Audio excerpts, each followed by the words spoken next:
Pasti kesel banget kan, lagi asik-asik online, internetnya mati tanpa sebab yang jelas.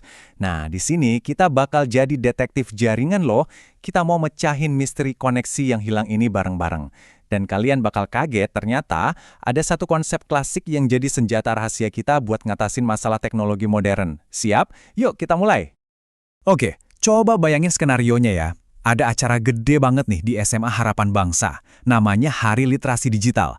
Suasananya canggih banget. Di satu ruangan, anak-anak lagi serius ujian online. Di aula, ratusan orang nonton live stream.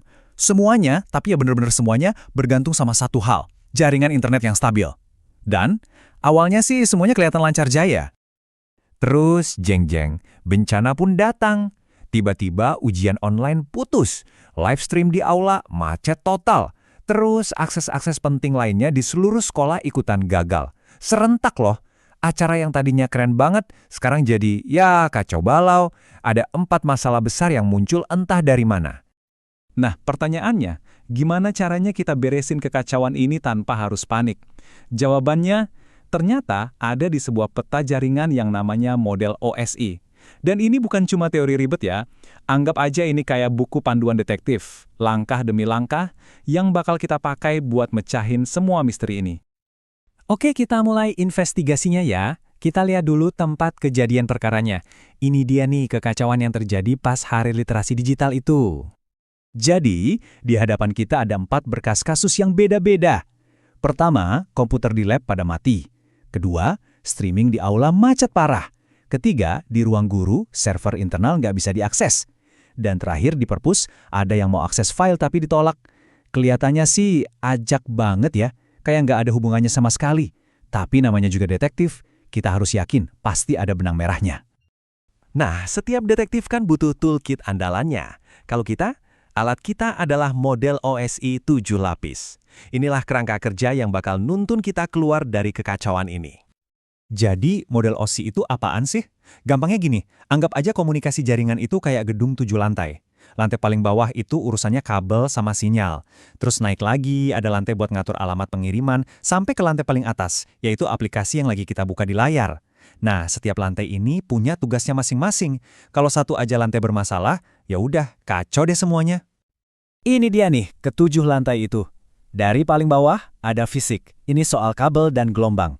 Naik terus ada data link. Jaringan buat alamat, transport, sesi, presentasi, sampai paling puncak, aplikasi. Program yang kita pakai sehari-hari. Nah, kuncinya di sini. Dan ini penting banget. Kita akan periksa masalahnya secara sistematis. Mulai dari bawah, dari lantai 1, terus naik ke atas. Ini cara paling logis, biar nggak ada yang kelewat. Oke, toolkit kita udah siap. Sekarang, waktunya kita pecahin kasus pertama. Oke, kita balik lagi ke lab komputer. Ingat kan, ada 10 komputer yang koneksinya mati total. Petunjuk utamanya apa? Itu dia, lampu indikator di colokan dindingnya mati. Ini petunjuk yang super penting. Kalau lampu indikatornya aja mati, itu artinya apa? Ya jelas, nggak ada sinyal listrik, nggak ada koneksi fisik sama sekali. Ini udah pasti masalah di lapisan 1, fisik. Bukan soal software, bukan virus, tapi murni masalah sepele kayak kabelnya rusak, konektornya kendor, atau port di switchnya mati. Dan kasus pertama, solved. Lanjut ke kasus kedua, aula. Anehnya, sinyal wifi di sana penuh loh, tapi kok live stream ke YouTube-nya patah-patah parah. Laporannya bilang ada ribuan paket data yang hilang gara-gara kemacetan. Gini deh, bayangin data video itu dipecah jadi ribuan amplop kecil. Nah, kalau banyak amplop ini hilang di tengah jalan karena jalurnya macet, ya jelas video yang kita tonton bakal hancur. Nah, paket data yang hilang dan kemacetan ini langsung nunjuk ke satu pelaku, lapisan 4, yaitu transport. Tugas lapisan ini tuh ibarat manajer logistik, mastiin semua amplop data tadi sampai dengan utuh dan berurutan. Di kasus ini, jalurnya kebanyakan data, jadi macet total, kayak jalan tol pas jam pulang kantor.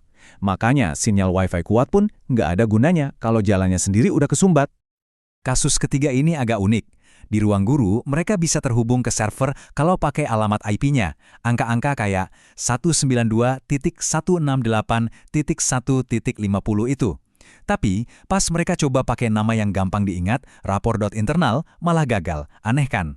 Ibaratnya, kita bisa nelpon ke nomornya langsung, tapi pas nyari nama di kontak, namanya nggak ketemu. Buku telepon jaringannya kayaknya lagi error. Nah, ini adalah contoh masalah klasik di lapisan paling atas, lapisan 7, aplikasi. Lebih spesifik lagi, ini masalah DNS atau Domain Name System. DNS ini persis kayak buku teleponnya internet. Tugasnya nerjemahin nama-nama yang gampang kita ingat, kayak rapor internal tadi, jadi alamat IP yang isinya angka. Nah, si penerjemah inilah yang lagi bermasalah. Oke, kasus terakhir kita di perpustakaan. Ada siswa yang udah nyambung ke Wi-Fi, koneksi aman, tapi pas mau kirim file ke folder bersama, malah muncul pesan akses ditolak atau akses deny. Ini nih pelajaran penting. Masalahnya bukan di jaringannya, tapi di izin atau permission. Koneksi dari lantai 1 sampai 6 itu sebenarnya udah oke banget. Tapi pas sampai di lantai paling atas, yaitu lapisan 7, si aplikasi servernya sendiri yang sengaja nolak permintaan mereka. Ibaratnya kita udah punya kunci yang pas buat masuk gedung, tapi pas di depan pintu, satpamnya bilang, "Maaf, Anda nggak boleh masuk." Dan keempat kasus berhasil dipecahkan. Keren kan? Nah, biar kedepannya kita nggak panik lagi kalau ketemu masalah serupa, mari kita ubah pengalaman ini jadi sebuah checklist yang praktis. Ini dia SOP atau prosedur standar buat detektif jaringan. Simpel aja kok. Langkah pertama, selalu cek lapisan 1, fisik. Kabelnya udah kecolok bener, lampunya nyala. Langkah kedua, cek lapisan 2 dan 3, jaringan. Dapat alamat IP nggak? Bisa ngeping router. Langkah ketiga, cek lapisan 4, transport. Ada paket yang hilang nggak? Dan terakhir, baru cek lapisan 7, aplikasi. Masalah DNS? Atau jangan-jangan cuma soal izin? Dengan urutan ini, kita nggak lagi nebak-nebak, tapi mecahin masalah secara logis. Jadi, lain kali kalau Wi-Fi atau internet di rumah kalian bermasalah, ingat ya, berpikirlah kayak detektif jaringan. Nggak usah panik, mulai dari lapisan paling bawah, cek dulu kabelnya. Dengan cara ini, kalian bukan lagi jadi korban masalah jaringan, tapi jadi orang yang bisa mecahin masalahnya. Nah, jadi sekarang saya tanya, kalau internet kalian mati, lapisan mana yang bakal kalian cek pertama kali?